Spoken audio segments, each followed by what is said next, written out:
उद्देशून सांगतो की आपण जेवढे BLA तयार केलेले आहे 1, 2, 3 ह्या BLAच्या माध्यमातून 2002 आणि 2026 मध्ये झालेली तफावत दूर करून या राज्यासाठी या जिल्ह्यासाठी एक अद्यावत यादी आपल्याला आदरणीय एकनाथरावजी शिंदे साहेब आणि त्यांनी जे मुंबईमध्ये वॉर रूम तयार केलेला आहे त्या वॉर रूमच्या माध्यमातून आपली BLAची यादी तयार झाली पाहिजे आणि सर्व नागरिकांच्या यादीमध्ये नोंदणीमध्ये नावं आले पाहिजे।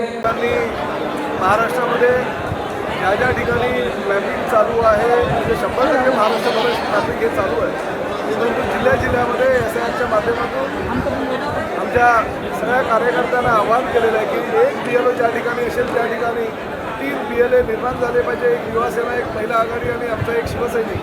आणि त्या माध्यमातून या जिल्ह्यामध्ये आमचे संपर्क प्रमुख राजेश साळवी यांना ही जबाबदारी दिलेली आहे। गेल्या 1 ते 1.5 महिन्यापासून ते यासाठी प्रयत्न करत आहेत आणि अतिशय चांगला रिस्पॉन्स आमच्या शिवसैनिकांनी दिलेला आहे। त्यामुळे भविष्यामध्ये हे सगळं काम झाल्यानंतर पक्ष बांधणी कशी करायची, जास्तीत जास्त पक्ष संघटना वाढवून पक्षाचे जास्तीत जास्त लोकप्रतिनिधी या जिल्ह्यातून कसे निवडून येतील यासाठी आम्ही प्रयत्न करतो। आज विधानसभा मतदारसंघाचा हा जिल्हा जरी असेल तरी अतिशय चांगली ताकद काही वर्षापूर्वी शिवसेनेची होती।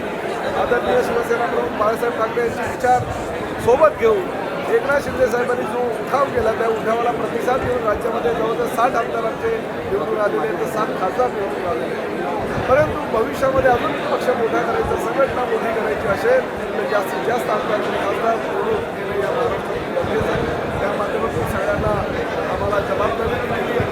मंत्री म्हणून काम करत असताना माझं वेगळं नातं आहे या विदर्भाशी, कारण माझा जन्म विदर्भातला आहे, माझा जन्म आहे या अकोल्यापासून 40-50 किलोमीटर अंतरावर असलेल्या तळेगाव नावाच्या एका छोट्याशा गावामध्ये माझं शिक्षण झालेलं आहे आणि त्यामुळे विदर्भाचं आणि विदर्भाच्या मातीशी हे वेगळं नातं असल्याकारणानं जास्तीत जास्त संघटना मोठी करण्यासाठी ती अतिशय बळकट करण्यासाठी शिंदे साहेबांनी माझ्यावर ही अकोला आणि अमरावतीची जबाबदारी सातत्यानं या दोन्ही जिल्ह्यामध्ये मी येऊन पक्ष संघटना कशी वाढेल, पक्षाचे लोक जास्तीत जास्त कसे निवडणुकीमध्ये निर्णय घेतील यासाठी मी करतो।